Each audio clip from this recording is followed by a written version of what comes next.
各位老友記，大家最近最關心嘅消息終於落實咗啦！喺最新嘅2026至27年度財政預算案入面，政府正式宣布咗會繼續向領取社會保障金額嘅人士發放雙糧，即係所謂嘅出糧多1個月。我知道大家呢排都好緊張，成日問住究竟幾時派，派幾多，同埋如果你仲未申請嘅話，而家先嚟搞手續，仲趕唔趕得切攞到呢筆錢？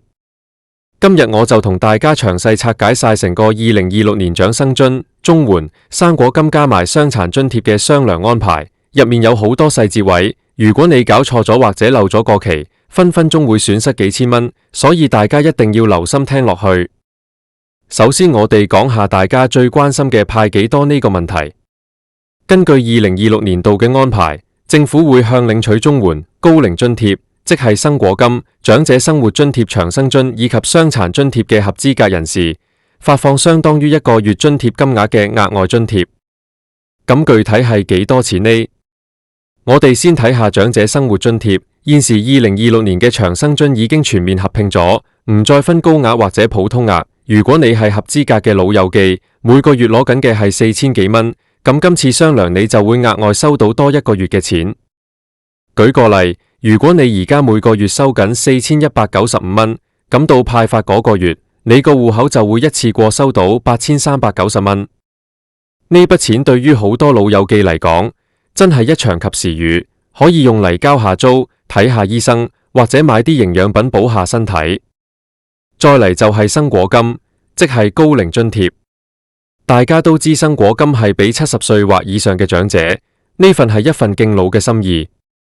2026年度嘅生果金金額經過通脹調整之後，大約係1600幾蚊，咁雙糧就係額外再俾多1個月。雖然金額比起長生津少一截，但勝在唔使入息審查，只要你夠70歲就攞得。如果你係攞緊傷殘津貼嘅朋友，不論係普通傷殘定係高額傷殘，今次同樣係有雙糧派。普通傷殘津貼而家大約係2000蚊左右，高額就係4000幾蚊，加埋雙糧嗰個月就係 double 咗。至於綜援受助人，情況就稍微複雜少少，因為綜援係按人頭同埋唔同嘅補助金嚟計嘅，但原則一樣，就係你每個月攞緊嗰份標準金額會額外多發1個月。咁好多人就會問，究竟幾時先有得攞？大家要明白，財政預算案雖然宣布咗，但仲要經過立法會通過撥款。按照往年嘅經驗，2026年度嘅雙糧通常會喺預算案通過後嘅1個月左右開始派發。如果一切順利，立法會喺2026年5月左右完成審議，咁大家最快可以喺2026年6月中或者6月底收到呢筆錢。政府通常會喺確定派發日期之後，透過新聞稿話俾大家知，而筆錢會直接入落你平時攞津貼嗰個銀行戶口，唔使另外申請，亦都唔使去排隊。講到呢度，可能有人會問，喂，我而家仲未申請長生津或者生果金喎，我而家即刻去申請，仲趕唔趕得切攞到呢個月嘅雙糧啊？呢個問題好關鍵，大家要記住一個黃金準則，就係只要喺政府公布嘅合資格日期當天，你已經係緊領取緊相關津貼，或者你嘅申請已經遞交咗並且最後獲批，你就有份攞。雖然2026年嘅具體截數日期通常係喺預算案公布嗰日，或者撥款條例草案通過嗰日，但一般嚟講，只要你而家即刻去社會福利署遞信申請，只要你符合資格，就算批核手續要幾個月，社署都會追溯返由你遞信嗰日開始計。如果你喺撥款通過之前已經符合領取資格，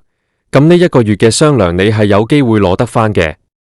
所以我建議大家，如果你啱啱夠歲數，或者資產啱啱降到符合要求，千祈唔好等，聽日就去社署攞表格或者上網下載表格遞咗去先。講到申請，我一定要同大家複習下2026年長生津嘅資產限額，因為好多人就係卡喺呢度。喺2026年，單身人士嘅資產限額已經上調咗，大約係39萬幾蚊左右，而夫婦2人就係大約59萬幾蚊。大家要記住，呢個資產係計埋你戶口嘅現金、股票、保險嘅現金價值，但如果你自住嗰層樓係唔計入去嘅。好多老友記以為自己有層樓就申請唔到，其實唔係，只要你係自住，層樓價值幾多都唔會影響你申請長生津。但如果你有第二層樓收租，或者有一塊地，咁就要計入資產啦。至於入息方面，長生津嘅要求相對寬鬆。如果你係攞緊生果金轉長生津，記住要主動去搞手續，因為生果金係唔使審查，但長生津要。雖然長生津要審查，但佢每個月嘅金額高出生果金1倍又多，對於生活支出真係好大幫助。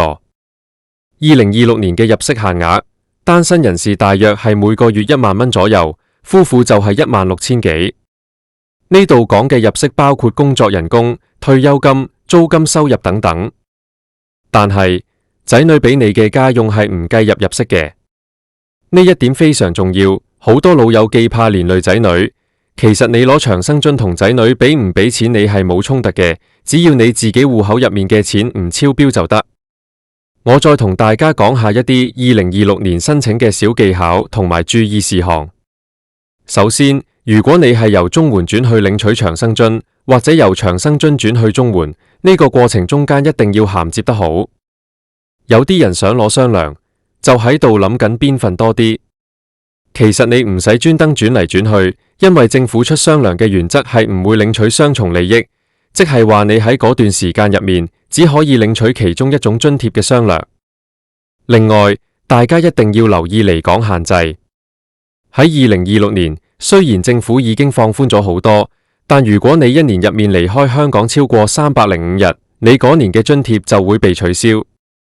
不過，如果你係因為病或者一啲特殊原因要留喺內地或者海外，可以向社署申請豁免。特別係而家好多老友記選擇去大灣區養老，記住要申請廣東計劃或者福建計劃，咁樣你就算長住內地，都可以攞到香港嘅長生津或者生果金，而且同樣有得攞2026年呢個月嘅雙糧。講到呢度，我想同大家分享一啲真實個案，等大家容易明白啲。有一位陳伯伯，佢今年70歲，本來一直攞緊生果金，每個月1000蚊。佢聽到2026年有雙糧派，就嚟問我，佢可唔可以轉領長生津？我幫佢計過數，陳伯伯單身，戶口得20萬儲蓄，完全符合長生津嘅資產要求。佢喺2026年3月去社署遞咗轉申請，如果社署喺5月批咗俾佢，佢唔單止每個月可以攞多2000幾蚊，仲可以喺6月攞到長生津級別嘅雙糧，而唔係生果金級別嘅雙糧。呢度差咗成2-3千蚊㗎，所以大家一定要檢視下自己而家攞緊嗰份係咪最適合自己。仲有一點大家要留意，就係2026年嘅通脹調整。每一年嘅2月，政府通常會根據物價指數嚟調整津貼金額。今年2026年都唔例外，金額其實係微升咗少少。所以你2月收到嘅錢同埋之後雙糧收到嘅錢，會比2025年多咗幾十蚊至100蚊。大家對數嘅時候，如果發現多咗錢，唔使驚，係政府調整咗，唔係俾錯錢你。如果你係後輩，幫緊屋企老人家聽呢段內容，我要提醒你，幫長者申請嘅時候，表格一定要填得清清楚楚。特別係授權書嗰部分，如果老人家行動不便，可以揾受委託人代領。2026年嘅社署審查其實都幾人性化，佢哋主要係想幫到有需要嘅人，只要你老老實實申報，通常都冇問題。但記住，千祈唔好瞞報資產，因為社署同銀行係聯網嘅，一旦查到你超標仲攞津貼，唔單止要退還所有錢，仲可能會被控告欺詐，咁就臨老過唔到好日子啦。我想再強調一次關於2026年申請趕唔趕得切呢件事。有好多老友記中意等，諗住睇定啲先，或者等個孫得閒先帶佢去。我同你講，千祈唔好等，因為津貼係由你遞交申請表嗰日開始計。如果你2026年3月18號遞信，佢就算6月先批，佢都會補返3月、4月、5月嘅錢俾你。而如果你呢段時間入面剛好係雙糧派發嘅合資格期，你個雙糧都係走唔掉嘅。如果你等到7月先申請，咁你就完全錯過咗2026年呢次雙糧嘅機會啦。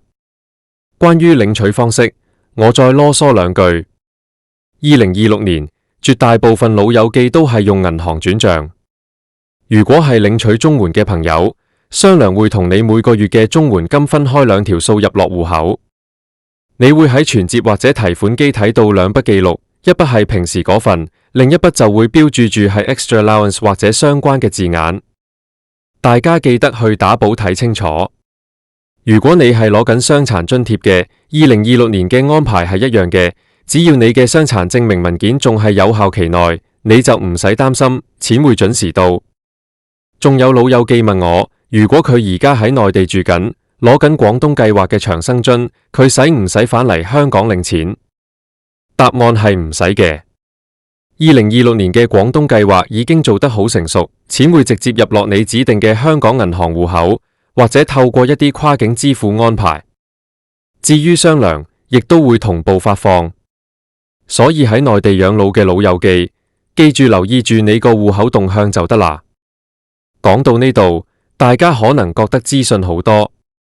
其實最緊要記住3樣嘢。第一，2026年確定有雙糧、長生津、生果金、綜援、傷殘津貼人人有份。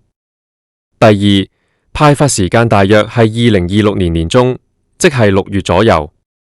第三，如果你仲未申請，而家係最後召集，即刻去搞手續。好多老友記會擔心2026年嘅經濟環境好似麻麻地，政府會唔會突然間縮三唔派？呢一點大家可以放心，因為財政預算案一旦宣布咗，入面嘅撥款就係專款專用，加上香港人口老化嚴重，社會保障係民生嘅重中之重，政府係唔會喺呢啲位慳錢嘅，所以大家可以開開心心咁計劃定呢筆錢點樣用，係同屋企人去食餐好嘅，定係留返嚟買多2件新衫。我想同大家講多一啲細節，係關於資產審查中嘅灰色地帶。有啲老友記會問，我有份保險，供咗好多年，呢啲計唔計資產？喺2026年嘅審查標準入面，如果你份保險係有現金價值嘅，例如係人壽保險可以斷供攞返錢嗰種，咁就係要計入資產嘅。但如果你係買緊純醫療保險、意外保險，呢啲係冇現金價值嘅，就唔使計。仲有，如果你同仔女聯名開嘅戶口，社署通常會當你擁有一半嘅金額。所以如果你想申請長生津，最好就係將啲錢分開存放，免得因為仔女嘅儲蓄令到你超標申請唔到。2026年亦都多咗一啲電子化嘅便民措施。如果你識用電腦或者手機，其實可以透過智方便嚟遞交一啲基本資料。當然，我知對好多老友記嚟講呢樣嘢好難，所以最簡單嘅方法都係叫仔女幫手，或者直接行去你住嗰區嘅社會福利處，即係俗稱嘅福利處。去到門口，你同個保安或者櫃台職員講我想攞長生津表，佢哋就會俾你。填完之後，你可以選擇寄返去，或者直接投入門口個投遞箱。仲有一點好重要，2026年係一個數字年，好多規矩都會隨住通脹調一調。如果你以前申請過，但係因為資產超標被拒絕，今年2026年你可能又符合資格啦。點解？因為資產限額每一年都會放寬少少。例如舊年你戶口有40萬，超咗標申請唔到，但今年2026年限額升到39萬幾，接近40萬。如果你呢一年用咗啲錢，或者限額升咗，你而家再去申請，可能就啱啱好入到閘。所以衰咗唔好氣餒，每一年都要重新檢視下。大家亦都要留意，如果領取津貼期間，你嘅經濟狀況有大改變，例如突然間中咗彩票，或者變賣咗物業令到資產大增，一定要喺30日內報俾社署聽。雖然你可能會失去津貼，但總好過以後被追究。同樣道理，如果你資產減少咗，由唔符合資格變成符合資格，你都要主動去申報，咁先可以確保你攞到2026年呢份雙糧。講到尾，政府派呢筆錢係想幫大家改善生活。2026年嘅生活成本唔平，水電煤費都加晒價，呢幾千蚊嘅雙糧，雖然唔係大富大貴，但起碼可以令大家舒緩一下壓力。如果你身邊有啲老友記，佢哋唔睇新聞，唔上網，可能仲唔知有雙糧派，甚至唔知自己可以申請津貼，請大家發揮鄰里互助精神，話俾佢哋聽。特別係嗰啲獨居長者，佢哋最需要呢啲資訊。最後，我想再叮囑一次，2026年嘅雙糧係唔使登記，唔使俾任何手續費嘅。如果有人打電話俾你，話可以幫你打尖攞雙糧，或者要你提供銀行密碼嚟領錢，嗰啲全部都係騙案。政府派錢係直接入戶口，絕對唔會打電話問你攞密碼。大家一定要打醒12分精神，唔好俾騙徒呃咗你份辛苦錢。對於2026年嘅長者福利，除咗雙糧之外，其實仲有好多其他嘢，例如醫療券、乘車優惠等等。大家攞住呢份雙糧嘅時候，都可以順便睇下自己嘅醫療券戶口仲有幾多錢，盡快喺2026年內用咗佢去檢查下身體。身體健康先係最大嘅財富，有咗錢都要有命享先得，你話係咪？好啦，講咗咁耐，希望呢篇詳細嘅攻略可以幫到大家。無論係2026年嘅長生津、生果金定係綜援雙糧，最重要係大家要清楚自己嘅權益。